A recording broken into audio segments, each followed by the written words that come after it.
Good morning friends, કેમ છો બધા? મજામાં ને? દોસ્તો, હું અમૃત લિંબાચિયા આદર્શ ટ્યુશન ક્લાસ સંચાલિત આપણી YouTube ચેનલમાં દોસ્તો આપ સૌનું હાર્દિક સ્વાગત કરું છું.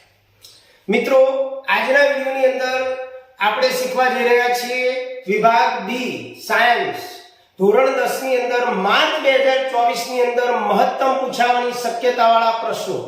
દોસ્તો, આપણી સિરીઝ ચાલી રહી છે વન શોટ રિવિઝન. એનો આજે ત્રીજો ભાગ લઈને આવ્યા છીએ, જેમાં આપણે આજે બે પાઠના ખૂબ જ અગત્યના પ્રશ્નોની ચર્ચા કરવાના છીએ. તો વિડિયોને મિસ ન કરતા દોસ્તો, અને સાથે સાથે તૈયાર પણ કરી લેજો. આ સિવાય અમારી ટેલિગ્રામ ચેનલ ઉપર ઘણી બધી પીડીએફો પણ અપલોડ કરવામાં આવી છે, તો એ ટેલિગ્રામ ચેનલ ઉપર જઈ અને ત્યાં પણ આપ રીડિંગ કરી શકો છો દોસ્તો. તો શરૂઆત કરીએ પાઠ 3 સાયન્સ. ચાલો દોસ્તો, માનવ આંખ અને રંગબેરંગી દુનિયા પાઠ 10 એના ખૂબ જ અગત્યતા ધરાવતા પ્રશ્નોની ચર્ચા કરીએ. જેમાં પહેલો પ્રશ્ન દોસ્તો છે કે લઘુ દ્રષ્ટિની ખામી એટલે કે માયોપિયા થવાના કારણો જણાવી તે કેવી રીતે નિવારી શકાય, યોગ્ય આકૃતિ દ્વારા તે દર્શાવો. દોસ્તો, લઘુ દ્રષ્ટિની ખામી થવાના કારણોની વાત કરીએ તો લઘુ દ્રષ્ટિની ખામી થવાનું પહેલું કારણ છે કે આંખના લેન્સની વક્રતા વધારે થવી, એટલે કે એની કેન્દ્ર લંબાઈ લેન્સની જે છે ઘટી જવી. ત્યાર પછી દોસ્તો બીજું કારણ છે આંખનો ડોળો લાંબો થવો. આ બે કારણોના કારણે દૂરની વસ્તુમાંથી આવતા જે કિરણો છે એ નેત્રપટલ ઉપર કેન્દ્રિત થતા નથી. યાદ રાખજો, દૂરની વસ્તુમાંથી આવતા કિરણો જે છે એ નેત્રપટલ ઉપર કેન્દ્રિત થતા નથી, પરંતુ નેત્રપટલની આગળના ભાગમાં કેન્દ્રિત થાય છે, અને પરિણામે વસ્તુનું જે પ્રતિબિંબ છે એ નેત્રપટલ ઉપર રચાતું નથી, એના બદલે નેત્રપટલના આગળના ભાગમાં રચાય છે. આ લઘુ દ્રષ્ટિની ખામી થવાના કારણે. હવે કેવી રીતે નિવારી શકાય? તો દોસ્તો, લઘુ દ્રષ્ટિની ખામી નિવારવા માટે વ્યક્તિએ યોગ્ય કેન્દ્ર લંબાઈ વાળા અંતર્ગોળ લેન્સના ચશ્મા પહેરવા જોઈએ. યાદ રાખો, લઘુ દ્રષ્ટિની ખામીને નિવારવા માટે વ્યક્તિએ યોગ્ય કેન્દ્ર લંબાઈ વાળા અંતર્ગોળ લેન્સના ચશ્મા પહેરવા જોઈએ. આમ અંતર્ગોળ લેન્સના ચશ્મા પહેરવાથી દૂરની વસ્તુમાંથી આવતા જે પ્રકાશના કિરણો છે એ અંતર્ગોળ લેન્સ દ્વારા નેત્રપટલની ઉપર જ કેન્દ્રિત કરી શકાય, અને પરિણામે દૂરની વસ્તુને આપણે સારી રીતે જોઈ શકીએ છીએ. એની આકૃતિ અહીંયા તમને બતાવવામાં આવેલી છે. પહેલી આકૃતિ જે છે લઘુ દ્રષ્ટિની ખામી છે, જેમાં નેત્રપટલ ઉપર રચાવના બદલે અહીંયા આગળના ભાગમાં ભેગા થાય છે, એટલે કે પ્રતિબિંબ નેત્રપટલના આગળના ભાગમાં રચાશે. અને બીજામાં અંતર્ગોળ લેન્સ પહેરવાથી દૂરની વસ્તુમાંથી આવતા પ્રકાશના કિરણો નેત્રપટલની ઉપર રચાય છે. ક્લિયર દોસ્તો? ખ્યાલ આવી ગયો? ખૂબ જ અગત્યનો પ્રશ્ન છે. ત્યાર પછી બીજો પ્રશ્ન, ગુરુ દ્રષ્ટિની ખામી થવાના કારણો જણાવો, જેને કહીશું હાઇપરમેટ્રોપિયા, અને કેવી રીતે નિવારણ કરી શકાય, યોગ્ય આકૃતિ દ્વારા સમજાવો. બરોબર, ધ્યાન આપજો. તો દોસ્તો, ગુરુ દ્રષ્ટિની ખામી થવાના કારણોની વાત કરીએ તો આંખના લેન્સની ખૂબ જ ઓછી વક્રતાના લીધે એની કેન્દ્ર લંબાઈમાં વધારો થાય, પેલામાં ઘટાડો થાય, આમાં કેન્દ્ર લંબાઈ વધે, એટલે કે આંખનો ડોળો ખૂબ નાનો થઈ જાય. પરિણામે વ્યક્તિ 25 સેન્ટીમીટર અંતરે રહેલી વસ્તુમાંથી આવતા જે કિરણો છે એ નેત્રપટલ ઉપર કેન્દ્રિત થવાના બદલે નેત્રપટલની પાછળના ભાગમાં દોસ્તો કેન્દ્રિત થાય, અને એના કારણે જે પ્રતિબિંબ રચાય છે નેત્રપટલ ઉપર નથી રચાતું, પરંતુ નેત્રપટલની પાછળના ભાગમાં રચાય છે. આને કહેવાય દોસ્તો ગુરુ દ્રષ્ટિની ખામી. હવે એનું નિવારણ કેવી રીતે કરી શકાય? તો ગુરુ દ્રષ્ટિની ખામીનું નિવારણ કરવા માટે વ્યક્તિએ યોગ્ય કેન્દ્ર લંબાઈ વાળા બહિર્ગોળ લેન્સના ચશ્મા પહેરવા જોઈએ, જેનાથી નજીકની વસ્તુનું પ્રતિબિંબ નેત્રપટલની ઉપર જ પડે અને વ્યક્તિ ખૂબ જ સારી રીતે એને જોઈ શકે. અહીંયા એની બંને આકૃતિ બતાવેલી છે. પ્રથમ આકૃતિ જે છે ગુરુ દ્રષ્ટિની ખામી છે, જેમાં નજીકની વસ્તુમાંથી આવતા કિરણો નેત્રપટલની પાછળના ભાગમાં કેન્દ્રિત થાય છે. એટલે કે નેત્રપટલ ઉપર કેન્દ્રિત નથી થતા, એટલે ગુરુ દ્રષ્ટિની ખામીવાળી વ્યક્તિ નજીકની વસ્તુને સ્પષ્ટ જોઈ શકતી નથી, જ્યારે લઘુ દ્રષ્ટિની ખામીમાં વ્યક્તિ દૂરની વસ્તુને સ્પષ્ટ જોઈ શકતી નથી. જ્યારે યોગ્ય કેન્દ્ર લંબાઈવાળો બહિર્ગોળ લેન્સ જ્યારે પહેરવામાં આવે, એના ચશ્મા પહેરવામાં આવે, ત્યારે નજીકની વસ્તુમાંથી આવતા કિરણો કમ્પ્લીટ નેત્રપટલની ઉપર જ રચાય છે, પ્રતિબિંબ નેત્રપટલ ઉપર જ રચાય અને વ્યક્તિ જોઈ શકે. દોસ્તો, લઘુ દ્રષ્ટિની ખામીમાં ઘણીવાર એવા પ્રશ્નો પણ તમને પૂછવામાં આવે કે કોઈ વિદ્યાર્થીનું નામ આપીને એવું કહેવામાં આવ્યું કે છેલ્લી પાટલીએ બેઠો છે અને એને બ્લેકબોર્ડ ઉપરનું લખાણ વંચાતું નથી, તો એને કયા પ્રકારની ખામી હોઈ શકે? તો એને લઘુ દ્રષ્ટિની ખામી હોઈ શકે દોસ્તો. અને જેને નજીકની વસ્તુ સ્પષ્ટ દેખાતી નથી એને ગુરુ દ્રષ્ટિની ખામી હોઈ શકે. ઓકે, ચાલો આગળ જઈએ. બહિર્દર્શક સિગ્નલમાં પ્રકાશનો રંગ શા માટે લાલ રાખવામાં આવે છે? ત્રીજા નંબરનો અગત્યનો પ્રશ્ન. તો એનો જવાબ દોસ્તો છે કે લાલ રંગનો જે પ્રકાશ છે એની તરંગ લંબાઈ વધુ હોય છે. લાલ રંગના પ્રકાશની તરંગ લંબાઈ વધારે હોય છે અને એના કારણે ધુમ્મસ કે ધુમાડાની હાજરીમાં પણ બીજા રંગોની સાપેક્ષે લાલ રંગ જે છે એનું પ્રકીર્ણન ઓછું થાય છે. એટલે ખૂબ જ દૂરથી લાલ રંગ આપણે જોઈ શકીએ છીએ અને એટલા માટે લાલ રંગનો ઉપયોગ બહિર્દર્શક સિગ્નલની અંદર કરવામાં આવે છે. ત્યાર પછી દોસ્તો બીજો અગત્યનો પ્રશ્ન છે કે કોઈ અંતરિક્ષ યાત્રીને આકાશ ભૂરાના બદલે કાળું કેમ દેખાય છે? અંતરિક્ષમાં જે વ્યક્તિ છે એને આકાશ ભૂરાના બદલે કાળું કેમ દેખાય છે? તો અવકાશમાં વાતાવરણ હોતું નથી અને પરિણામે સૂર્યપ્રકાશનું પ્રકીર્ણન થઈ શકતું નથી. બાહ્ય અવકાશમાંથી અંતરિક્ષ યાત્રીની આંખમાં આવતો જે શ્વેત પ્રકાશ છે એમાં વાદળી રંગના ઘટકનું પ્રકીર્ણન થતું ન હોવાથી અંતરિક્ષ યાત્રીને આકાશ ભૂરાના બદલે કાળું દેખાતું હોય છે. ત્રીજો પ્રશ્ન છે કે આકાશ શા માટે ભૂરા રંગનું દેખાય? આપણે પૃથ્વી ઉપરથી જ્યારે આકાશને જોઈએ છીએ ત્યારે આકાશ ભૂરા રંગનું કેમ દેખાય? તો દોસ્તો, વાતાવરણની અંદર હવાના અણુઓ અને બીજા બારીક કણો જે છે એ દ્રશ્ય પ્રકાશની તરંગ લંબાઈ કરતાં પણ નાનું પરિમાણ ધરાવે છે. લાલ રંગના પ્રકાશની તરંગ લંબાઈ એ ભૂરા રંગના પ્રકાશની તરંગ લંબાઈ કરતાં આશરે 1.8 ગણી હોય છે. જ્યારે સૂર્યપ્રકાશ વાતાવરણમાંથી પસાર થાય ત્યારે હવાના જે બારીક કણો છે એ ભૂરા રંગના પ્રકાશનું લાલ રંગના પ્રકાશ કરતાં વધારે પ્રબળતાથી પ્રકીર્ણન કરે છે, ફેલાવે છે. અને આ સમયે જો અવલોકનકાર આકાશ તરફ જોવે ઉર્ધ્વ દિશામાં તો પ્રકીર્ણન પામેલો ભૂરો રંગ જે છે, ભૂરા રંગનો પ્રકાશ એ જ એની આંખમાં પ્રવેશે છે અને એટલા માટે એને આકાશ ભૂરા રંગનું દેખાય છે. રેડી દોસ્તો, શરૂઆત કરીએ આગળનો પ્રશ્ન અગત્યનો. માનવની સામાન્ય 25 સેન્ટીમીટર થી નજીક રાખેલી વસ્તુઓને સ્પષ્ટ કેમ જોઈ શકતી નથી? કોઈ પણ બુકને આપણે જ્યારે ખૂબ જ નજીકથી વાંચીએ તો એક અક્ષર આપણને સ્પષ્ટ દેખાતા નથી. સામાન્ય આંખનું નજીક બિંદુ જે છે દોસ્તો એ 25 સેન્ટીમીટર થી અનંત અંતર સુધી હોય, પરંતુ 25 સેન્ટીમીટર થી વધારે અંતરે જો કોઈ બુકને રાખવામાં આવે નજીક તો આપણે એને સ્પષ્ટ વાંચી શકતા નથી. કેમ? તો એનું કારણ જોઈએ કે નજીકની વસ્તુને જોવા સિલિયરી સ્નાયુઓ જે હોય એને યોગ્ય પ્રમાણમાં સંકોચાવવું પડે. સિલિયરી સ્નાયુઓનું સંકોચન થાય, પરિણામે આંખનો જે લેન્સ છે એ મધ્યમાંથી જાડો થઈ જાય અને એના કારણે કેન્દ્ર લંબાઈ એની ઘટી જાય. પરંતુ દોસ્તો, દરેકની એક લિમિટેશન હોય. તો સિલિયરી સ્નાયુઓ જે છે એ અમુક હદ કરતાં વધારે સંકોચન પામી શકતા નથી અને એના કારણે 25 સેન્ટીમીટર થી નજીક રાખેલી વસ્તુને આપણે સ્પષ્ટ જોઈ શકતા નથી. ત્યાર પછી દોસ્તો 7 નંબરનો પ્રશ્ન છે કે મોતિયો એટલે શું? કેટેરેક્ટ, ઇંગ્લિશમાં એને કેટેરેક્ટ કહેવાય. તેનાથી આંખને કયું નુકસાન થાય? સર્જરીથી આ નુકસાન દૂર થાય છે? તો દોસ્તો, કેટલીક વાર શું થાય કે જે મોટી ઉંમરની વ્યક્તિ હોય એમાં આંખનો જે લેન્સ હોય એના ઉપર દૂધિયો અથવા વાદળ છાયા બની જાય, એની ઉપર એક એવું પડ જામી જાય, અને આ પ્રકારની જે પરિસ્થિતિ છે એને મોતિયો કહેવામાં આવે છે.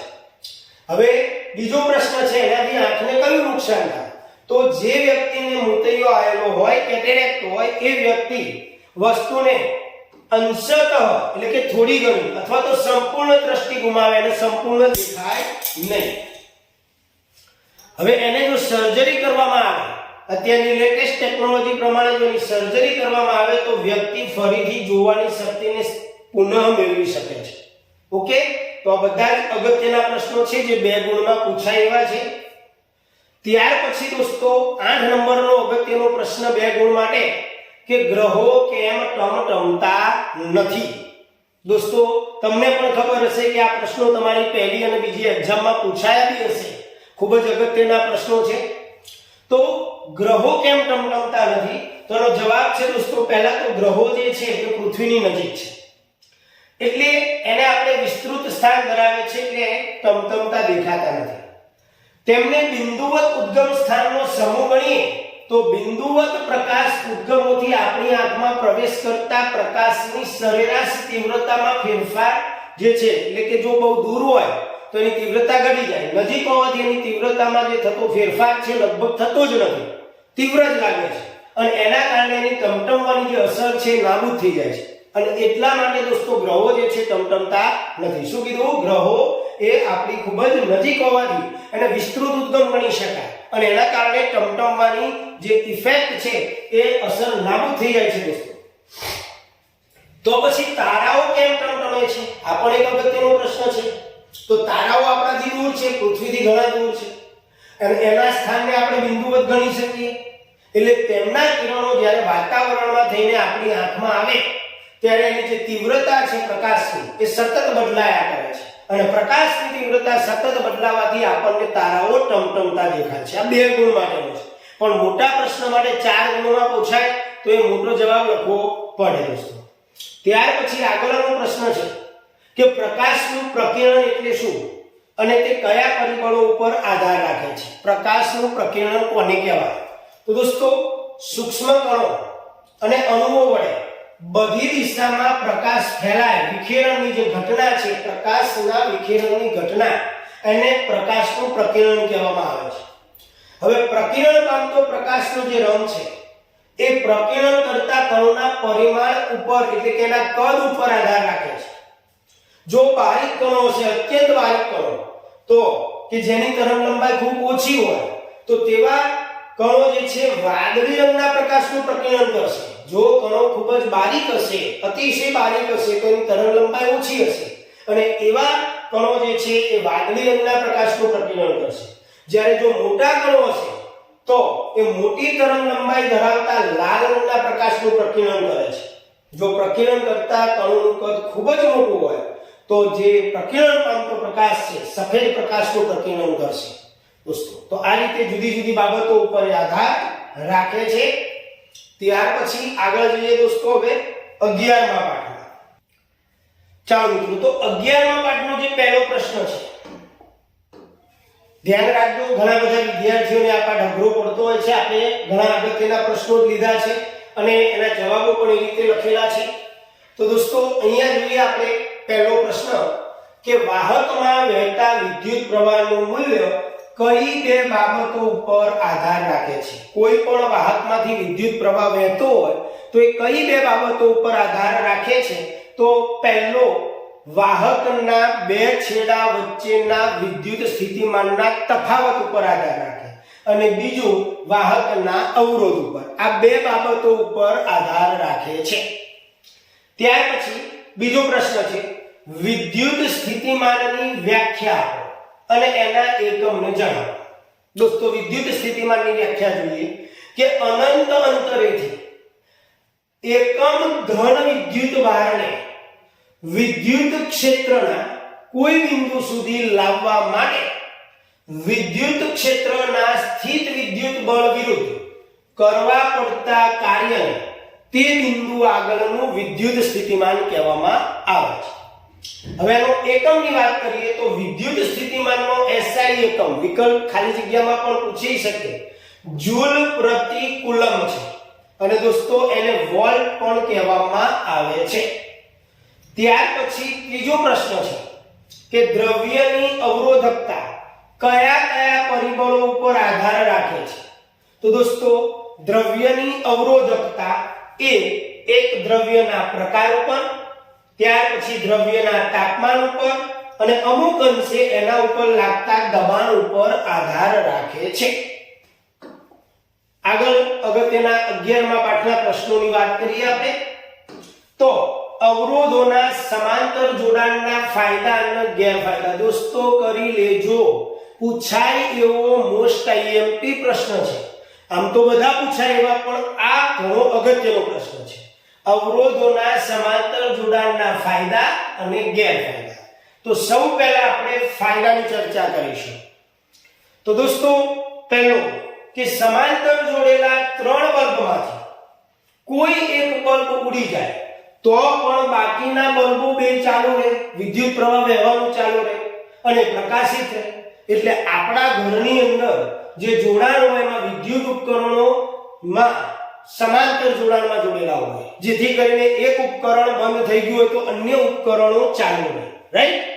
ત્યાર પછી બીજો ફાયદો, સમાંતર જોડાણના સમતુલ્ય અવરોધનું મૂલ્ય એ સમાંતરમાં જોડેલા કોઈ પણ અવરોધના મૂલ્ય કરતા ઓછું હોય.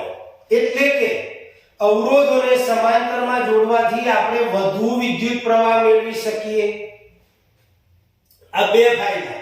અને 2 ગેરફાયદાની વાત કરીએ તો સમાંતર જોડાણમાં સમતુલ્ય અવરોધ જોડાણના નાનામાં નાના અવરોધ કરતા પણ નાનો હોય.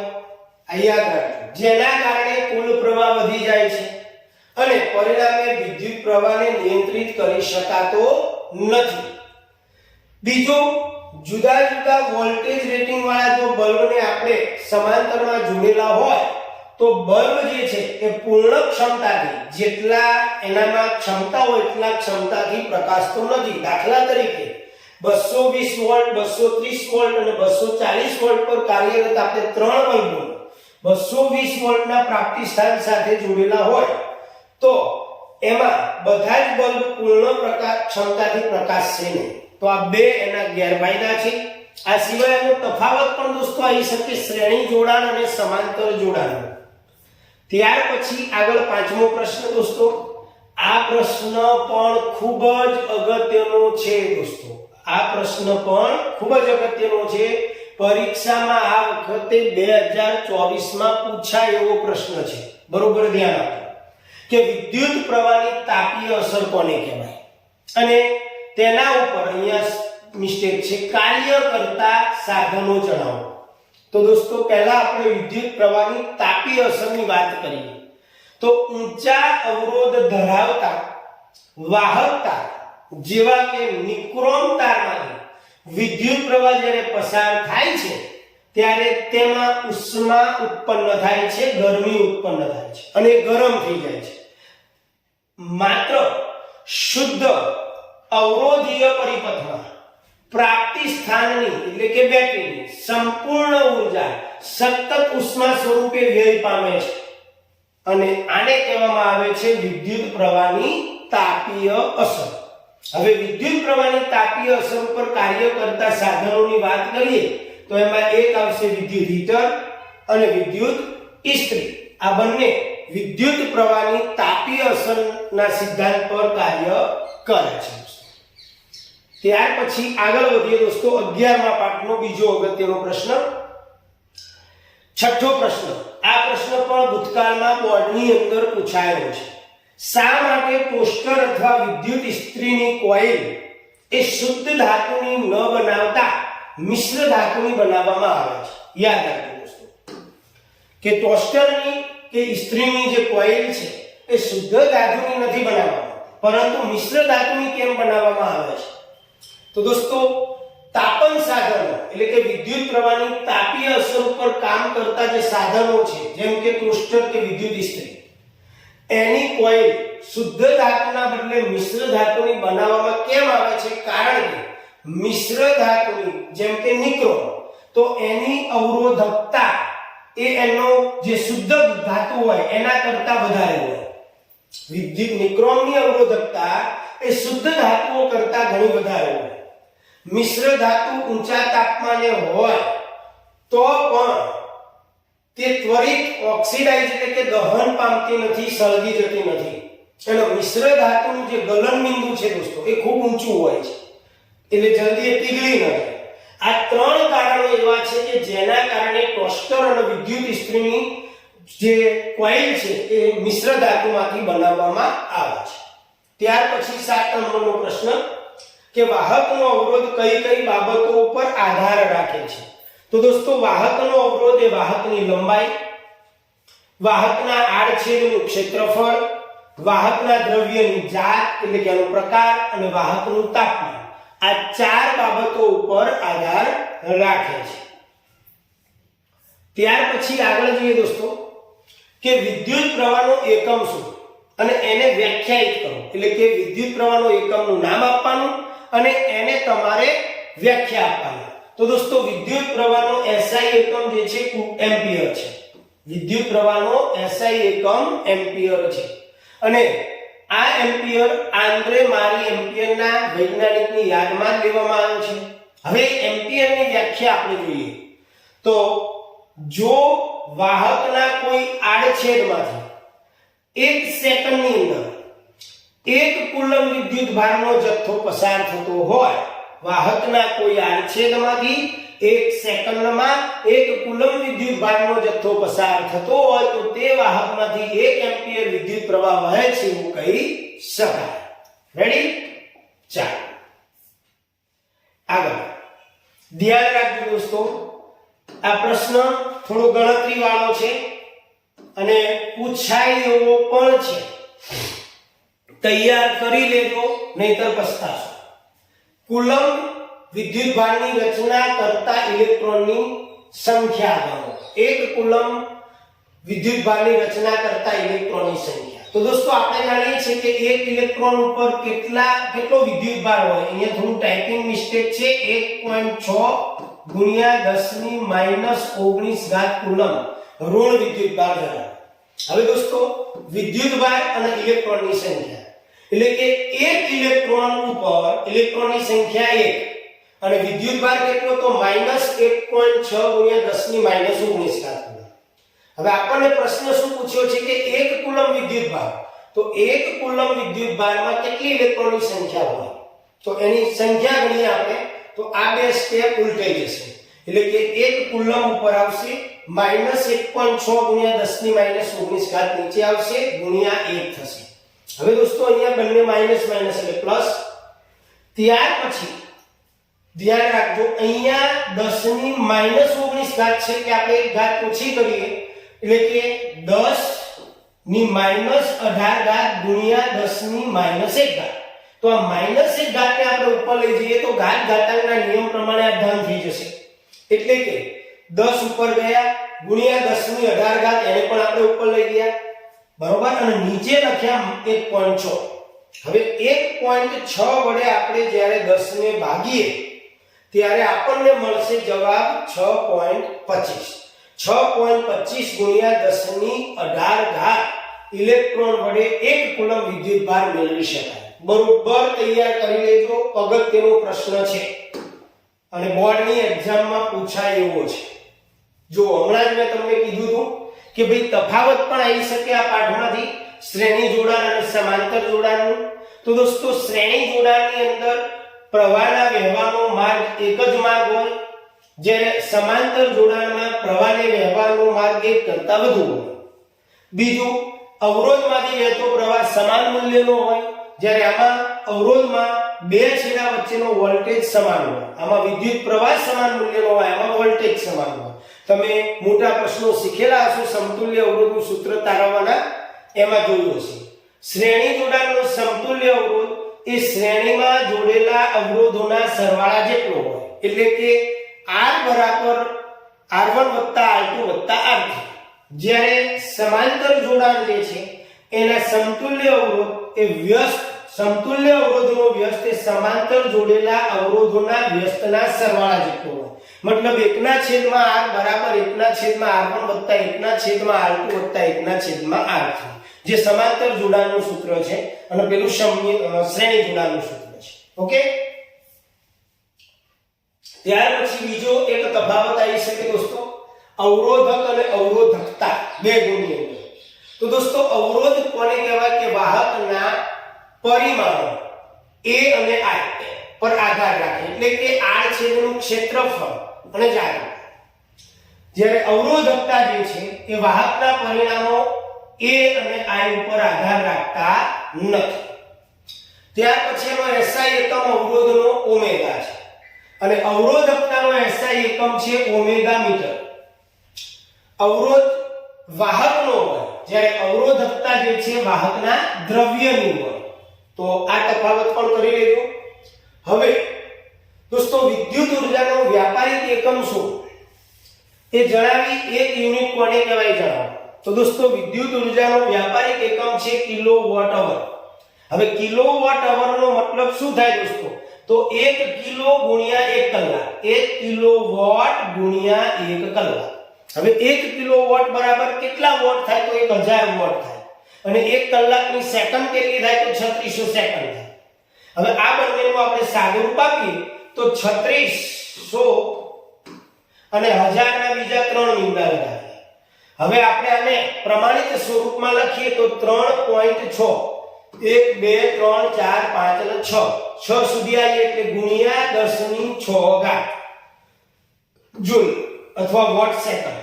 અને 3.6 ગુણ્યા 10⁶ જૂલ એટલે જ 1 યુનિટ કહેવાય. મતલબ તમને પરીક્ષામાં કોઈકવાર 1 માર્કમાં પ્રશ્ન પૂછી શકે કે 1 કિલોવોટ અવર બરાબર કેટલા જૂલ કે કેટલા યુનિટ થાય? તો 1 કિલોવોટ અવર બરાબર 3.6 ગુણ્યા 10⁶. અહીંયા 6 છે મિત્રો, આ 6 ગુણો 6 જૂલ, અથવા તો 1 કિલોવોટ બરાબર 1 યુનિટ થાય. આ પણ અગત્યનો પ્રશ્ન છે.